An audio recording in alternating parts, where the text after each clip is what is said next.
Hi, hello. It is that time. Today we are going to try and unpack to the best of our ability to Paradise by Hanya Yanagihara. If you are here for this book and clicked on this video, you probably have some idea of this book already. So just bear with me as I kind of give a general overview just in case you don't. And honestly, with this one, I think general overview may be kind of where we're sitting because of the reading experience, which we'll talk about a little bit. I don't know if I am going to be as insightful as I would like on this one, but I also think that that is valuable to kind of talk about as a reading experience. So let's just talk about it to the best of our ability. And obviously, I think that there's going to be a lot of conversation that this creates, and I am excited to kind of engage in that conversation. But this book is set into three very distinct parts, and each kind of takes place in a different time period, whether that is a strictly true time period or not. Very much the case. It's always kind of this like slightly alternate feeling reality. The first section is like in 19th century New York, but a kind of utopian alternate New York of the time that is still kind of rooted in those Gilded Age ideas. And the second part is kind of split into two parts of its own. The first part is set in New York during kind of the height of the AIDS crisis, and the second part is set in Hawaii. And then the third part is a dystopian future, also in New York. So it's still very much a New York setting, as was A Little Life. And I think it is impossible for me to talk about this book without kind of contrasting it with A Little Life or taking a look at the differences in reading experience. I have not read People in Trees, so I do not have knowledge of the full canon for her work. So that is something to be of note. So A Little Life is very emotionally tempestuous. Whether you view that as engaging or manipulative, depending on your reading experience, is up for interpretation. This, I think, aims to get us also emotionally invested, but I don't know if I was emotionally invested as a reader. Oh, it's hard to start. Okay, so To Paradise is very much the thing with this. Each section feels like we are striving toward something, and yet they all exist within their own kind of separate structural worlds. So the first one, this Gilded Age New York, we first meet David and Charles and Edward and all of these characters, and it kind of is looking at the heir to this very prominent New York family. He has gone through some things that have upset his idea of what his future is going to look like, and he is in the process of kind of getting paired up for an arranged marriage with this man, Charles, because queerness is just kind of an accepted fact of this world. It does kind of go into like the alternate history, hows and whys as the narrative progresses. And in the midst of this kind of matchmaking, he meets this other man, Edward, through the kind of charity that his family runs. This man is like teaching music, and one of David's few like stable things in his life is teaching art at this same orphanage. So then things progress there, and it feels very rooted in that 19th century kind of novel, that meeting, that maybe improper romantic liaison, and how that may upset a stable life. And even the structure of the thing mirrors the thing, right? So we're looking at the 19th century novel. The first section is broken up into chapters. The voice feels very reminiscent of what that would be, and that carries into the other sections as well. So the middle section, while not fully modern, is the most modern in form. It is more large chunky in terms of how literary fiction often reads, and it is split into two larger subsections. And then the last part is that dystopian, and it is set into many chapters, and we're going back and forth in time. It's got a little bit of letter writing, so it's got an epistolary bend, which I think then harkens back to the beginning and gives us kind of a connection. There are letters mentioned in that first section. We don't read them as directly as in the last, but that is kind of a convention of literature from the time that that first section takes place. So it gives us a little bit of a through and a little bit of connection there. And each section is very separate and stands on its own, but is also connected. So we get these reemergence of characters, and while they don't fill the same role in each story, then it becomes a conversation of like, okay, what was David in the first story versus the second story versus the third story? And then how are all of those characters in conversation with each other? What does it mean that Charles becomes this in this story? What does it mean that these are the reoccurring characters that we start to see? And we do get like some stability in the sense that there's always like a central grandparent figure in each story.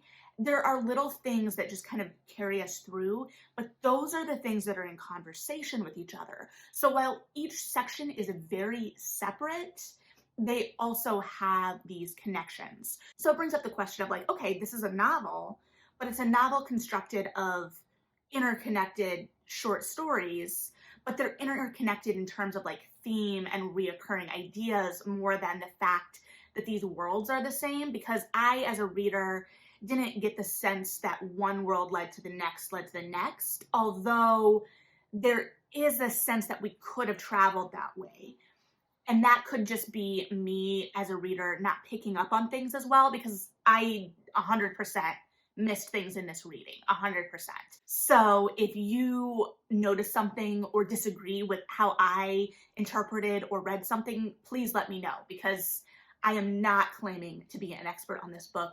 I did actually go read or skim a couple reviews. I say skim because I didn't really retain much, but I did go to those reviews looking for a little bit more insight into the kind of interpretation and the literary takeaways of this, and I wasn't given as much as I had hoped. Mentally, I've kind of compared this reading experience to reading The Luminaries, except with less payoff at the end, in the sense that when I read The Luminaries, I was like, okay, and keep in mind, I love sprawling historical, I can read that 19th century kind of voice.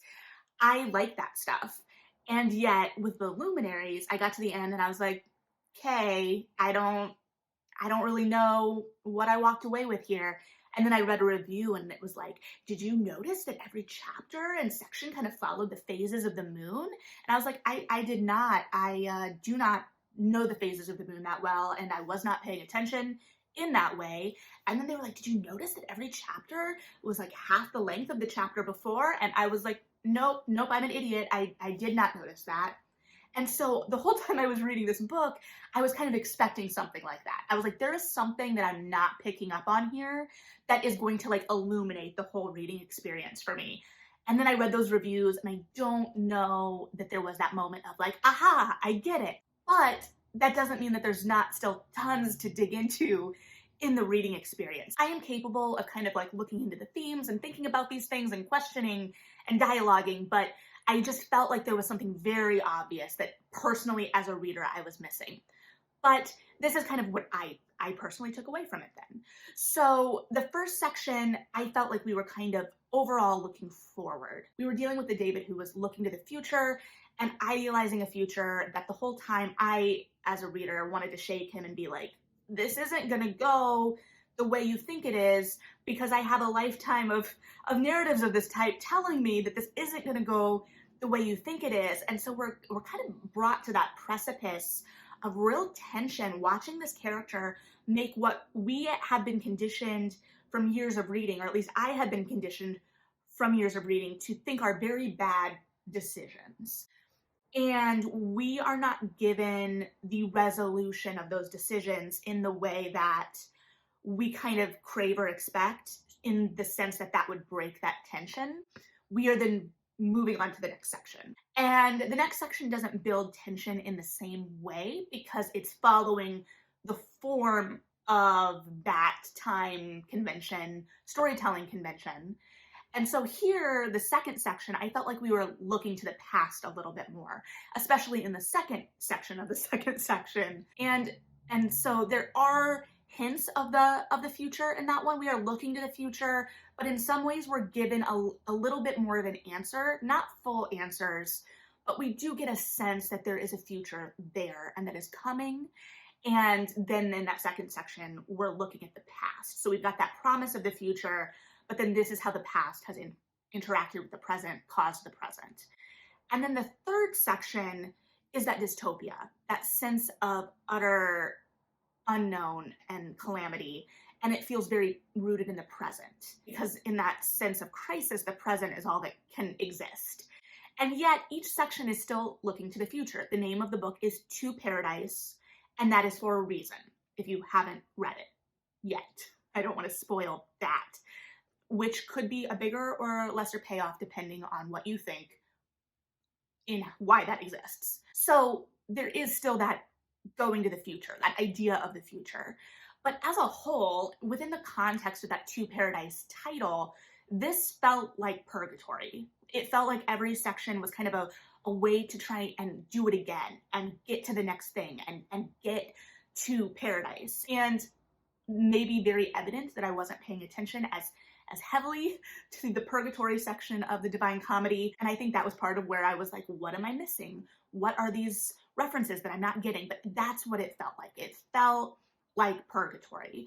But then because we were moving around so much and we had these separate sections and we had these kind of like overarching thematic things going on, I felt a little removed in the sense that I could get away from that emotional immediacy a little bit more than in something like A Little Life, right? Where I was kind of mired in that. Here, I was always thinking about who David was now compared to what David was before and what that meant. And there was just a little bit more distance, I would argue, even in the prose. I do think that some of these sections went on a little too long. I don't know that they needed to be as long as they were. We got a little bit bogged down in the writing, which is gorgeous, but I don't know if it needed to be as extensive as it was, maybe. I do think that each section did explore themes of legacy for sure, and I think that that was one of the main things that kind of carried us through each section, and then how that was in conversation with each other, as they all are. I did question, because one of the main critiques I've read of A Little Life is it being ableist.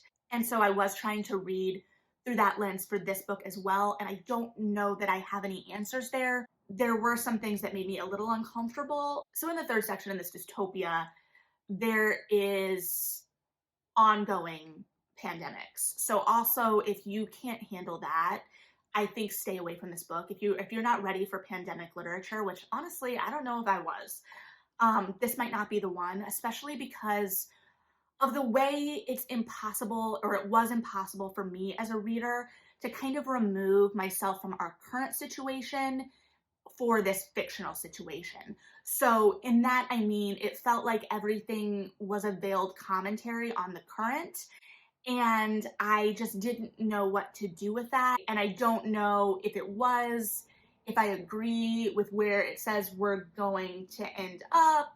I do think that it kind of explored this idea of every man for himself in some ways that has come out of the current situation in a way that has really disheartened me. I also just am not super fond of dystopias. I mean, no one is fond of dystopias in the sense that no one wants to live in a dystopia, but like that's not a genre of literature that I flock to. I mean, obviously I've read a decent amount of it due to the like height of dystopia in YA in the early like 2010s.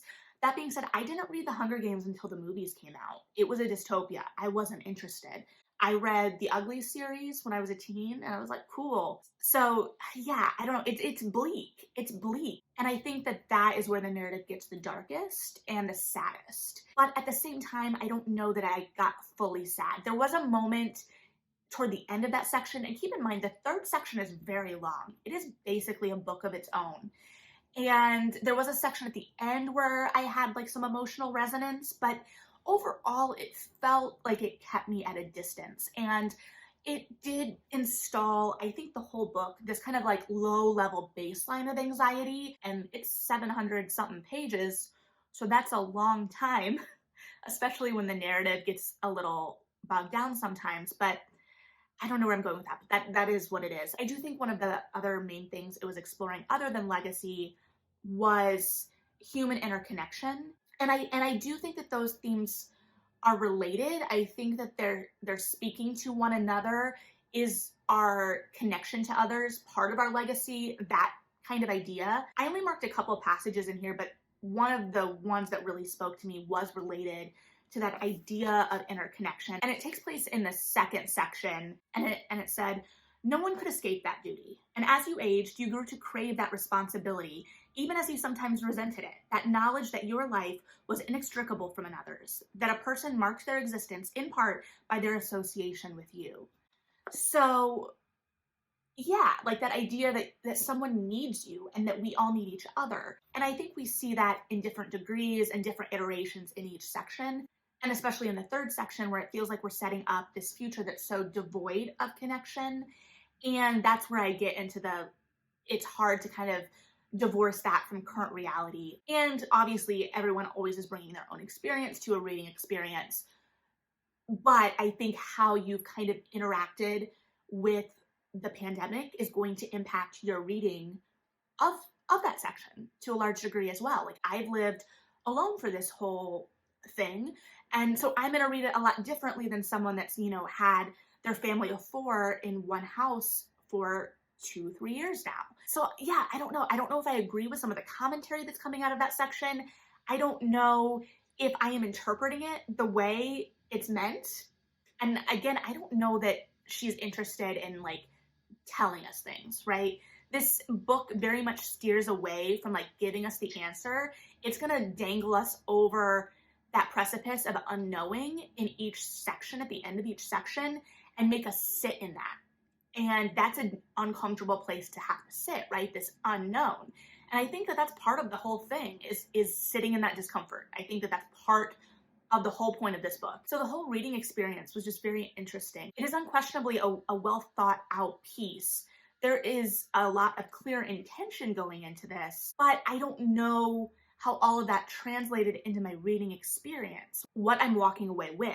And I mean, I think I'm supposed to be walking away with all of these questions. So in that case, I do think it was successful. So as a work of literature, as a work of art, it's doing one thing. And then as a book that I'm reading for enjoyment, it's doing another. And I am very intrigued, especially with this idea of doing it over, what it takes to reach paradise, what paradise is, how we can reach that together, if we need others to reach that, how we can keep striving for it, or this idea that we keep striving for it even as we keep missing the mark consistently.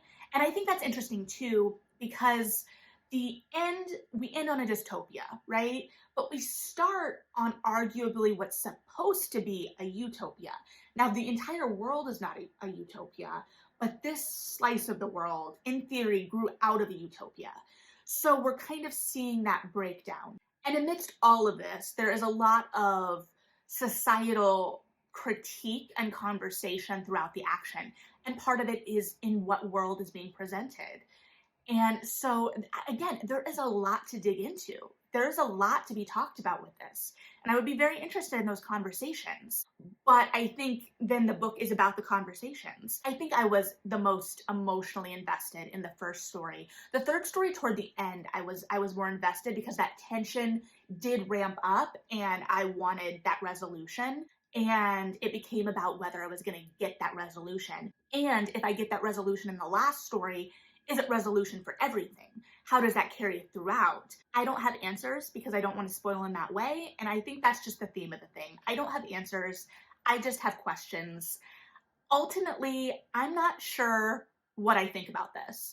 I am intrigued and I think that there's going to be good discussions, but objectively, I don't know that I can say I enjoyed my reading experience. It took me a while. I knew it was going to take me a while, but I didn't necessarily feel compelled to pick it up in the sense that I wasn't burning for that story because I wasn't super emotionally there. And again, I think it's doing a very, very different thing than A Little Life is. And I'm excited by that change of form and this idea that we're not going to just do the same thing over. But I don't know. I don't know if I can say I liked this book or not at the end of the day. I think it was successful as a piece of literary fiction in the sense that we are walking away with a lot of prompts and questions. And I do know people or have seen people that really definitively did enjoy their reading experience and were emotionally connected, which again is all of the subjectiveness of reading.